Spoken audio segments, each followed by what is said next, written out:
നമുക്ക് നോക്കാം. കണ്ണൂരിൽ പലയിടത്തും ഇടവിട്ട് ശക്തമായ മഴ പെയ്യുന്നുണ്ട്. ദേശീയപാതയിൽ ചാല ബൈപ്പാസിൽ വെള്ളക്കെട്ട് രൂപപ്പെട്ടിട്ടുണ്ട്. ദേശീയപാതയിൽ നിന്ന് അർജുൻ കല്യാട് നമുക്കൊപ്പം ചേരുന്നുണ്ട്.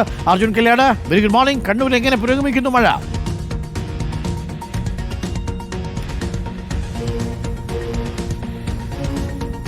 കണ്ണൂരിൽ പലയിടത്തും ശക്തമായ മഴയാണ്. അർജുൻ കല്യാട് നമുക്കൊപ്പം ചേരുന്നു. ചാല ബൈപ്പാസിൽ വെള്ളക്കെട്ടും രൂപപ്പെട്ടിട്ടുണ്ട്. പലയിടങ്ങളിൽ മുട്ടോളം വെള്ളമുണ്ട് എന്നാണ് മനസ്സിലാക്കുന്നത്. പ്രേക്ഷകർക്ക് കാണാം. പുഴയായിട്ട് മാറിയ ദേശീയപാതയുടെ ഭാഗമാണ് കാണുന്നത്.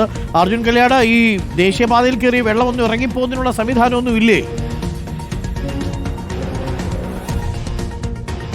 അർജുൻ കല്യാടാണ് നമുക്കൊപ്പം ചേരുക. പ്രേക്ഷകർ കണ്ടുകൊണ്ടിരിക്കുന്നത് ദേശീയപാതയിൽ ശക്തമായൊരു മഴ പെയ്യുമ്പോൾ വെള്ളക്കെട്ട് രൂപപ്പെടുന്ന സാഹചര്യമാണ് ഉണ്ടാകുന്നത്. പലപ്പോഴും സർവീസ് റോഡിൽ നിന്ന് 40-30 അടിയൊക്കെ ഉയരത്തിൽ കെട്ടി നിർത്തിയിരിക്കുന്ന ദേശീയപാതയിൽ വെള്ളം ഇങ്ങനെ കെട്ടിക്കിടക്കുന്നത് യാത്രക്കാർക്ക് വലിയ ബുദ്ധിമുട്ടുണ്ടാക്കുന്നുണ്ട്.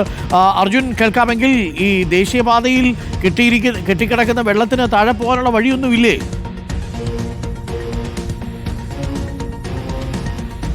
ചാല ബൈപ്പാസിലാണ് അത്തരമൊരു സംഭവം ഉണ്ടായിരിക്കുന്നത്. ഇന്ന് രാവിലെ പെയ്ത, അതായത് ഇന്നലെ രാത്രി തന്നെ തുടങ്ങിയിട്ടുള്ള, രാവിലെ ശക്തമായ രീതിയിൽ തന്നെ പെയ്തിട്ടുള്ള മഴയാണ് ഈ ചാല ബൈപ്പാസിലെ റോഡിൽ ഇങ്ങനെ വെള്ളക്കെട്ടുണ്ടാവാനുള്ള പ്രധാനപ്പെട്ട കാരണം. ഇപ്പോഴെന്തായാലും ആ സ്ഥലത്ത് ഈ ദേശീയപാത അതോറിറ്റിയുടെ തൊഴിലാളികളൊക്കെ എത്തി ആ വെള്ളത്തെ പുറത്തേക്ക് എത്തിക്കാനുള്ള സംവിധാനം ചെയ്തുകൊണ്ടിരിക്കുന്നു എന്നുള്ളതാണ് നമുക്ക് മനസ്സിലാക്കാൻ വേണ്ടി കഴിയുന്നത്.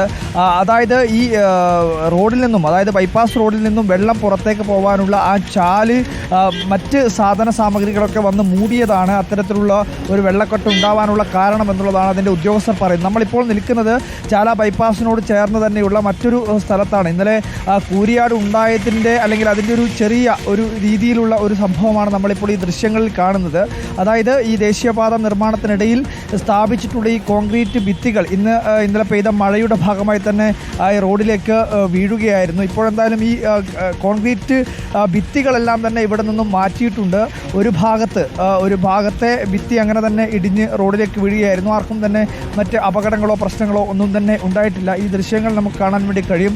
ഈ ദേശീയപാത അതോറിറ്റിയുടെ ജീവനക്കാരും ഉദ്യോഗസ്ഥരുമെല്ലാം പറയുന്നത് ഈ രണ്ട് വശങ്ങളിലായിട്ട് ഒരേ സമയം തന്നെയാണ് ഈ റോഡിൻ്റെ നിർമ്മാണം നടക്കുക. പക്ഷേ ഇവിടെയുള്ള സ്ഥലം ഏറ്റെടുക്കുന്നതുമായി ബന്ധപ്പെട്ടുകൊണ്ടുള്ള ചില പ്രയാസങ്ങളാണ് ഇത്തരത്തിൽ ഒരു ഭാഗത്ത് മാത്രമായി ഇങ്ങനെ റോഡ് കെട്ടി ഉയർത്തേണ്ടുന്ന ഒരു അനിവാര്യതയിലേക്ക് എത്തിച്ചത്. അതുകൊണ്ടുകൂടിയാണ് ഇത്തരം ചില പ്രശ്നങ്ങൾ ഉണ്ടാവുന്നത് എന്നതാണ് ഇപ്പോൾ സൂചിപ്പിക്കുന്നത്. എന്തായാലും ഈ മഴ, കാലവർഷം ഇങ്ങനെ ശക്തിയായി, അല്ലെങ്കിൽ അത് തുടങ്ങുമ്പോൾ തന്നെ ഇത്തരത്തിലുള്ള ഒരു സംഭവങ്ങളാണ് പലയിടങ്ങളിലും ഉണ്ടായിക്കൊണ്ടിരിക്കുന്നത്. അപ്പോൾ ഇത് തുടർച്ചയായ രീതിയിൽ ഒരു കാലവർഷം ഉണ്ടാകുന്നൊരു ഘട്ടത്തിൽ വലിയ രീതിയിലുള്ള പ്രയാസങ്ങളാണ് ഉണ്ടാവുക എന്നുള്ളതാണ് ജനങ്ങളായിട്ടുള്ള, അല്ലെങ്കിൽ യാത്രക്കാരായിട്ടുള്ളവരെല്ലാം തന്നെ പറയുന്നത്. എന്തായാലും ഇപ്പോൾ കാലവർഷം കണ്ണൂരിൽ പല മേഖലകളിലും, അത് കണ്ണൂരിൻ്റെ അതിർത്തി പ്രദേശം മുതൽ മലയോര മേഖലകളെല്ലാം തന്നെ ശക്തമായ രീതിയിൽ മഴ പെയ്യുന്നുണ്ട് എന്നുള്ളതാണ് മനസ്സിലാക്കുന്നത്.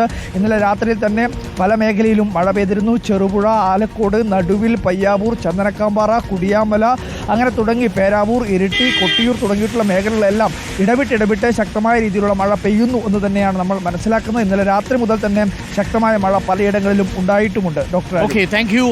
മഴയത്ത് സൂക്ഷിച്ചെന്ന് റിപ്പോർട്ട് ചെയ്യുക. എല്ലാ യാത്രക്കാരും, പ്രത്യേകിച്ച് മഴയുള്ള സ്ഥലങ്ങളിലേക്കൊക്കെ യാത്ര ചെയ്യുന്ന സമയത്ത് വെള്ളക്കെട്ടുകൾ രൂപപ്പെട്ടിട്ടുണ്ട്. വെള്ളക്കെട്ടിൽ ഇറങ്ങാൻ ശ്രമിക്കുകയോ വാഹനം ഇറക്കാൻ ശ്രമിക്കുകയോ ചെയ്യുന്ന ഒരിക്കൽ കൂടി ഓർമ്മിപ്പിക്കുന്നു.